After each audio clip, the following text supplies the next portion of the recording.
ರಾಯರ ಮಠದಲ್ಲಿ ಉತ್ತರಾಧನೆಯ ಸಂಭ್ರಮ ಮನೆ ಮಾಡಿದೆ. ನಿನ್ನೆ ಅದ್ಧೂರಿಯಾಗಿ ಮಠದ ಆವರಣದಲ್ಲಿ ರಥೋತ್ಸವ ಕೂಡ ಆಯಿತು. ನಿನ್ನೆ ಮಂತ್ರಾಲಯದಲ್ಲಿ ಭಕ್ತಗಣ ಸೇರಿತು. ಪ್ರಮುಖವಾಗಿ ದೇವರ ದರ್ಶನ ಮಾಡಿ, ರಾಯರ ದರ್ಶನ ಮಾಡಿ ಪುನೀತರಾಯಿತು ಅನ್ನುವಂಥ ಭಾವನೆ ಕೂಡ ಭಕ್ತರಲ್ಲಿ ನೋಡೋದಕ್ಕೆ ಸಿಕ್ತು. ಈ ಕುರಿತು ಒಂದು ಸ್ಪೆಷಲ್ ರಿಪೋರ್ಟ್ ಇದೆ, ಬನ್ನಿ ನೋಡ್ಕೊಂಡು ಬರೋಣ. ಗುರುರಾಯರ ನಂಬಿರು ರಾಘವೇಂದ್ರ ಗುರುರಾಯರ ನಂಬಿರು ರಾಘವೇಂದ್ರ ಗುರುರಾಯರ ನಂಬಿರು. ಅದ್ಧೂರಿಯಾಗಿ ನೆರವೇರಿದ ರಾಯರ ಉತ್ತರಾಧನೆ ರಥೋತ್ಸವ. ಮಂತ್ರಾಲಯದಲ್ಲಿ ರಾಯರನ್ನ ಕಂಡು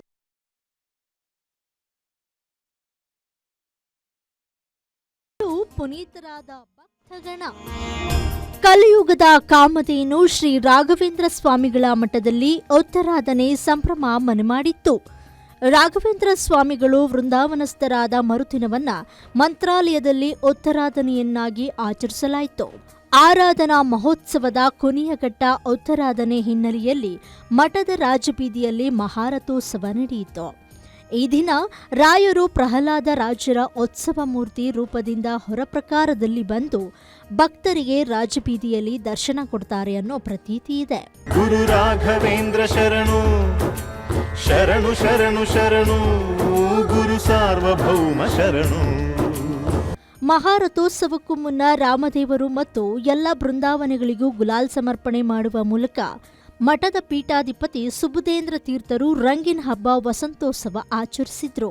ಆ ಬಳಿಕ ಗುರುರಾಯರನ್ನ ಪ್ರಹ್ಲಾದ ರಾಜರ ರೂಪದಲ್ಲಿ ಸಂಸ್ಕೃತ ಪಾಠಶಾಲೆಗೆ ಮೆರವಣಿಗೆಯಲ್ಲಿ ಕರೆದೊಯ್ಯಲಾಗುತ್ತದೆ. ನಂತರ ಮಠದ ಮಧ್ವದ್ವಾರ ಮೂಲಕ ರಾಜಬೀದಿಯಲ್ಲಿ ಮಹಾರಥೋತ್ಸವ ನಡೆಯಿತು. ರಾಯರು ಪ್ರತಿನಿತ್ಯದಲ್ಲಿ ಅಂತರ್ಮುಖವಾಗಿ ಜಪತಪ ಮಾಡ್ತಿದ್ರೆ, ಉತ್ತರಾಧನೆ ದಿನ ಬಹಿರ್ಮುಖವಾಗಿ ತಮ್ಮ ದೃಷ್ಟಿಯನ್ನ ಭಕ್ತರ ಕಡೆಗೆ ಹರಿಸುತ್ತಾರೆ. ಭಕ್ತರ ಬೇಡಿಕೆ ಈಡೇರಿಸ್ತಾರೆ ಅನ್ನೋ ನಂಬಿಕೆ ಇದೆ. ಹೀಗಾಗಿ ಉತ್ತರಾಧನೆ ದಿನ ರಾಯರ ಅನುಗ್ರಹಕ್ಕೆ ಪಾತ್ರರಾಗಲು ಸಹಸ್ರಾರು ಸಂಖ್ಯೆಯಲ್ಲಿ ಭಕ್ತರು ರಾಯರ ಮಠಕ್ಕೆ ಆಗಮಿಸಿ ಮಹಾರಥೋತ್ಸವದಲ್ಲಿ ಭಾಗಿಯಾದರು. ಆರಾಧ್ಯ ಗುರುಗಳಾಗಿರತಕ್ಕಂತಹ ಮಂತ್ರಾಲಯ ರಾಘವೇಂದ್ರ ಸ್ವಾಮಿಗಳವರ 354ನೇ ವರ್ಷದ ಉತ್ತರಾರಾಧನಾ ಮಹೋತ್ಸವ ಈಗ ಸಂಪನ್ನವಾಗಿದೆ. ಗುರು ಸಾರ್ವಭೌಮರು ರಥಾರೂಢರಾಗಿ ಭಕ್ತರಿಗೆ ದರ್ಶನವನ್ನು ನೀಡಿ ತಮ್ಮ ಕೃಪಾದೃಷ್ಟಿಯನ್ನು ಬೀರುವ ಮೂಲಕ ಭಕ್ತರ ಸಂಕಷ್ಟಗಳನ್ನು ಪಾಪಗಳನ್ನು ಪರಿಹಾರ ಮಾಡಿ ಭಕ್ತರನ್ನೆಲ್ಲ ಉದ್ಧಾರ ಮಾಡಲಿಕ್ಕೆ ಇವತ್ತು ಮಹಾರಥಾರೂಢರಾಗಿದ್ದಾರೆ. ಈ ಶುಭ ಸಂದರ್ಭದಲ್ಲಿ ಗುರುಗಳ ದರ್ಶನ, ಗುರುಗಳ ನಾಮಸ್ಮರಣೆ, ಅದೇ ರೀತಿಯಾಗಿ ಗುರುಗಳ ಪ್ರಸಾದ, ಇವುಗಳೆಲ್ಲವೂ ಕೂಡ ನಮಗೆ ಅತ್ಯಂತ ಪುಣ್ಯಪ್ರದವಾದದ್ದು, ಪಾಪ ಪರಿಹಾರವಾಗಿರತಕ್ಕಂಥದ್ದು.